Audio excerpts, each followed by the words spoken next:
US President Donald Trump has nominated David Malpass as his pick for the next World Bank president. Malpass is known to be a Trump loyalist and senior economic advisor to the US president during his 2016 election campaign. The 62-year-old has in the past criticized the World Bank and other institutions such as the IMF for being intrusive and entrenched. Mexican President Andrés Manuel López Obrador has dismissed accusations by US President Donald Trump that Mexico is assisting migrant caravans headed for the US border. Obrador told a news conference in Mexico City that he was not going to get involved in the United States' domestic political wrangling between Republicans and Democrats. Trump had, in his State of the Union speech on Tuesday night, accused Mexican cities of busing migrants to the border.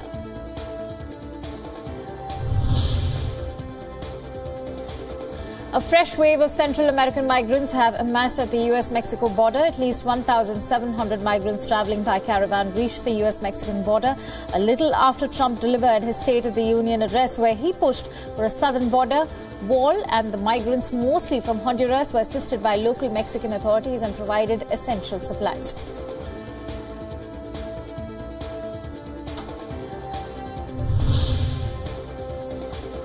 For the first time in 8 years, the U.S. House of Representatives held a hearing on gun violence. The hearing comes a week ahead of the one-year anniversary of the Parkland, Florida school shooting that killed 17 people.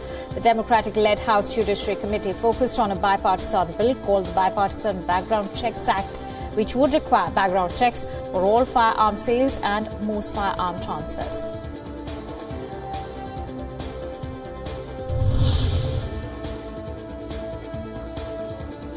U.S. Secretary of State Mike Pompeo reassured allies that the withdrawal of U.S. troops from Syria was not the end of America's fight against terrorism and the Islamic State. He called on them to recommit to permanently defeating Islamic State in Syria and Iraq. Pompeo was addressing roughly 79 coalition partners who had gathered in Washington, D.C. Pompeo opened his address by saying that the drawdown in troops is essentially a tactical change and it is not a change in the mission. It simply represents a new stage in an old fight.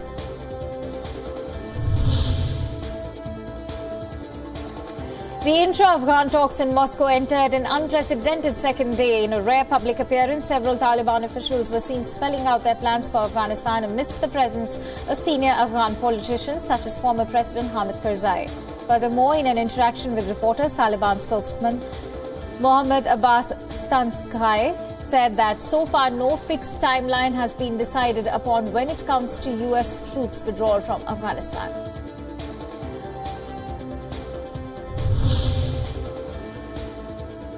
Italian Prime Minister Giuseppe Conte visited Baghdad to meet his Iraqi counterpart Abdel al-Mahdi and President Barham Saleh for talks on the fight against the Islamic State group. Conte was latest in a string of Western leaders to visit Iraq in recent weeks, including US President Donald Trump, who sparked outrage by failing to meet a single Iraqi official.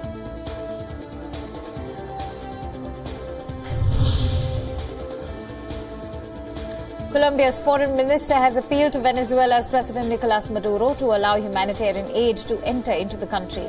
The minister said that planes carrying humanitarian aid for Venezuela have arrived in Colombia. However, the Venezuelan side of the border crossing is currently blocked by 2 tractor trailers.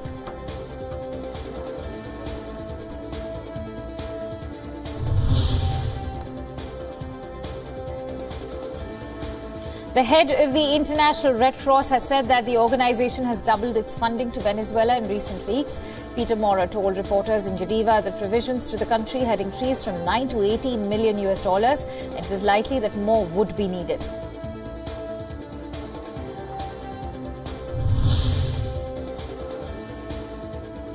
An explosion on a gas pipeline in San Francisco has set at least one building on fire and sent huge plumes of smoke into the air. Images released on social media show 3-story flames leaping into the air. Fire officials say that the explosion occurred when crews laying fiber lines at a construction site accidentally struck a gas line. No injuries have been reported as of now, but the explosion has led to the evacuation of nearby areas.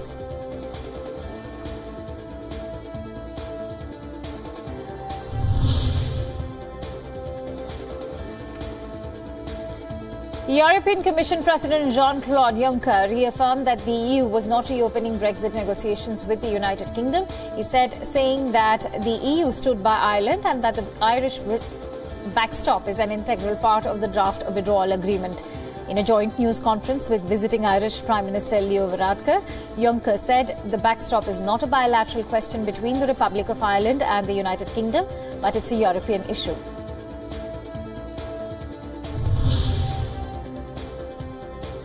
Residents of Gibraltar continue to remain worried as the date for Britain to exit the European Union nears. The island is a British overseas territory, and although 96% of its population voted to remain in the 2016 referendum, its people wish to retain their British citizenship. Last week, Britain had complained about the European Union calling Gibraltar a colony in a piece of draft legislation.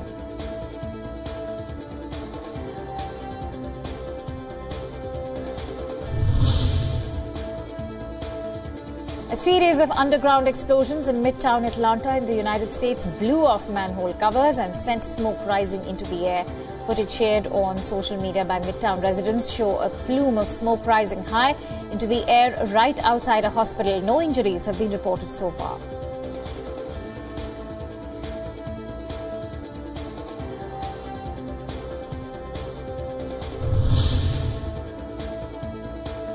At least 2 people have been killed and 4 others injured after a multi-story residential building collapsed in Istanbul. The cause of the collapse is still unknown. However, investigators suspect that several floors in the building were constructed without permission. Rescue workers continue to look for those who might be injured and stuck underneath the rubble.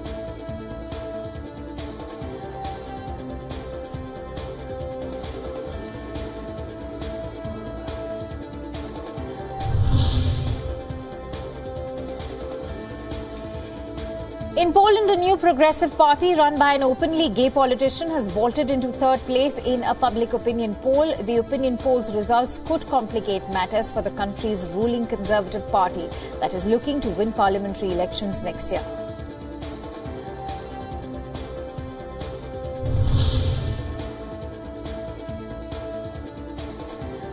French far-right leader Marine Le Pen met with French President Emmanuel Macron as part of the national debate launched 3 weeks ago. Macron's national debate plan is meant to assuage the anger of yellow vest protesters who have been wreaking havoc in France for the past 12 weeks. However, after her meeting with Macron, Le Pen was of the opinion that the grand debate plan will not yield any result.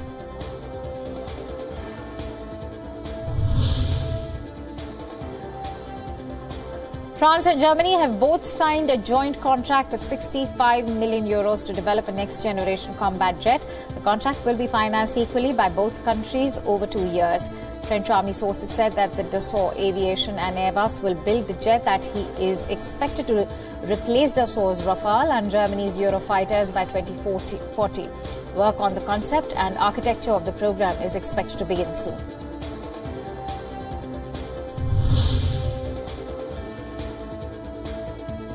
A hospital in Yemen has launched an urgent plea to allow for newly born conjoined twin boys to be able to leave the country for treatment.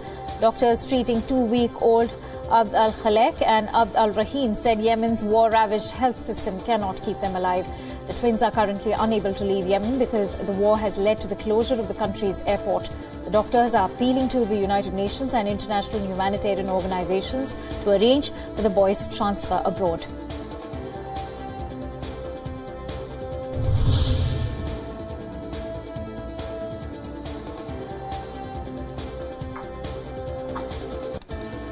After years of negotiations, the government of Central African Republic signed a peace deal with armed groups, marking an end to years of bloody conflict. The deal had been initialed in Khartoum after lengthy talks brokered by the African Union and supported by the United Nations. The accord is the 8th attempt in nearly 6 years to forge peace in the war-ravaged country.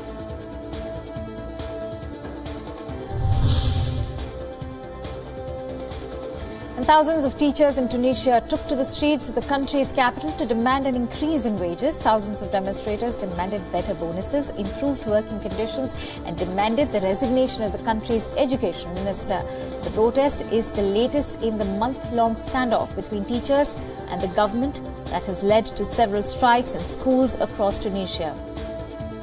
Thousands of students have been affected by the month-long strike as teachers failed to conduct first-term exams across schools.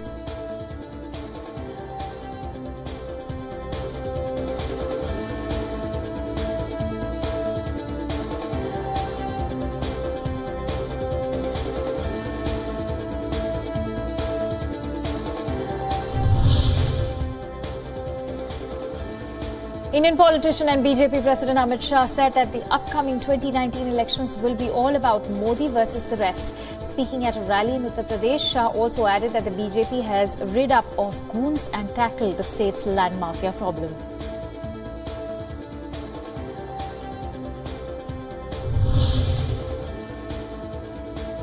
India's Jammu and Kashmir is bracing for a fresh round of heavy snowfall. The Met Department predicts that temperatures in the valley will plunge to -2 and intense snowfall will grip most parts of the state. South Kashmir areas, including the Pir Panjal mountain range, are likely to be most affected.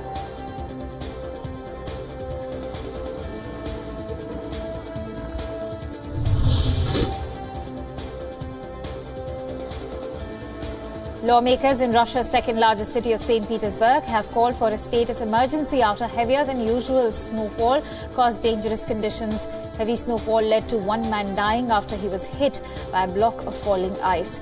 Public anger over lack of city maintenance has mounted over the weeks, and as mounds of snow collect on the streets, some angry locals even resorted to picketing municipal offices.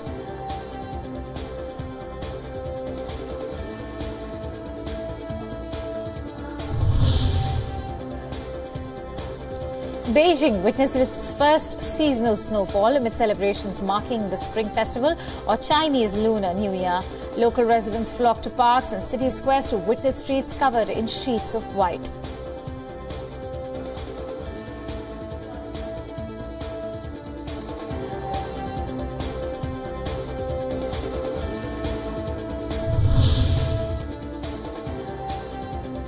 NASA has said that 2018 was the fourth hottest year on record. According to NASA scientists, global temperatures were 0.83 degrees Celsius warmer than 1951 to 1980 average. 2018 is yet again an extremely warm year on top of a long-term global warming trend, said a NASA official at a press conference. The government agency added that since the 1880s, the global temperature has risen primarily due to increased emissions and other greenhouse gases caused by human activities.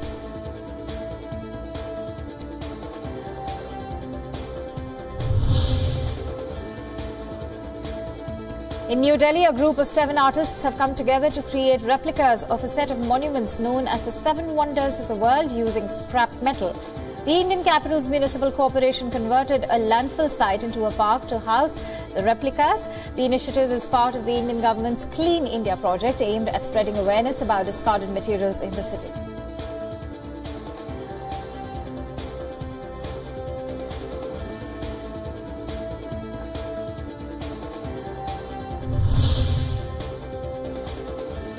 A replica of a herbivorous dinosaur that lived 140 million years ago is on display in Buenos Aires. A reproduction of the dinosaur's spiny neck was exhibited in the Cultural Science Center in the Argentinian capital.